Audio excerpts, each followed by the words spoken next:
This is part 6. And love herself once more. The picture you see covering our story is of son Adam. That's his name in heaven, planet of love. He came to earth as a full-grown man, and not from dust, nor did a rib help make one of his wives. He took his love to several religious dwellings, for God Yahweh is everywhere. It's just that some seekers of Yahweh attach themselves to a false belief and linger longer.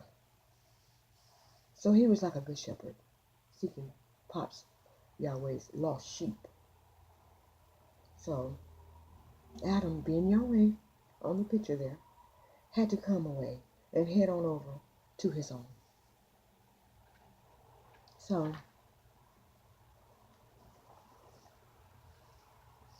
when he, Adam, was formed for the first time in heaven, he was so tiny.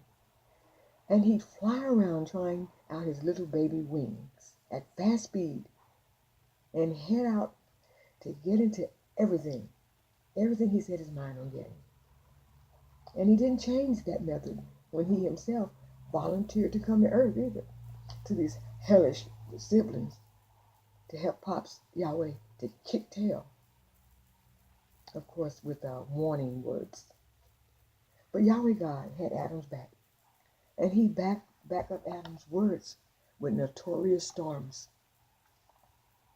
Storms that were sent directly straight to their enemies, our enemies, hitting the targets, snatching the enemies' behinds out of their bodies and flinging their spirit self on over to sentencing chambers.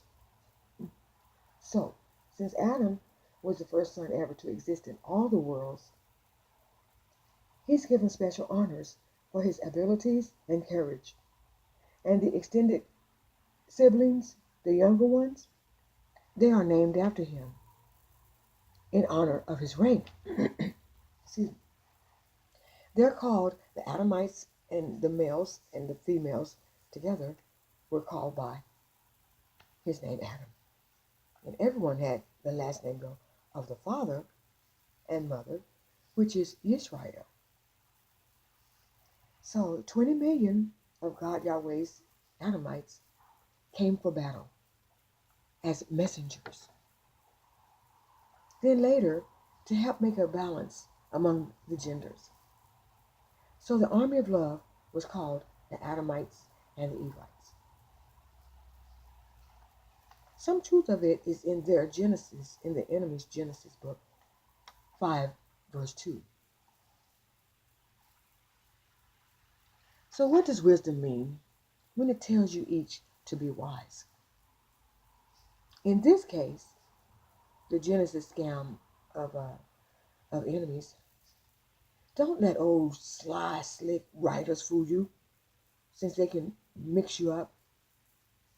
They mix things up purposely to confuse, like those dealers in casinos who mix the cards up before they shuffle them to you.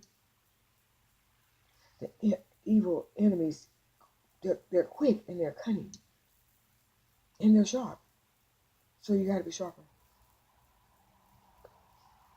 On top of yours, on top of your righteous game, like they're on top of their evil grind. Now, the sons and daughters of heaven who turned mean and crooked and evil and lined up in line with Lucifer, Satan Jr., back in the day, in Ethiopia. Those who stayed on earth in Ethiopia, where some say man first began, well, God, their father, did not cast them here. They wanted to live forever on earth and not return to the heavens and be ruled by God. But I say that love himself, Yahweh, he has beautiful rules and laws and statutes. I love them. Not the ones in Deuteronomy. Not those. Cursed shall you be here and cursed shall you be there. Not those written mostly by his haters' sons. But love's rules, love.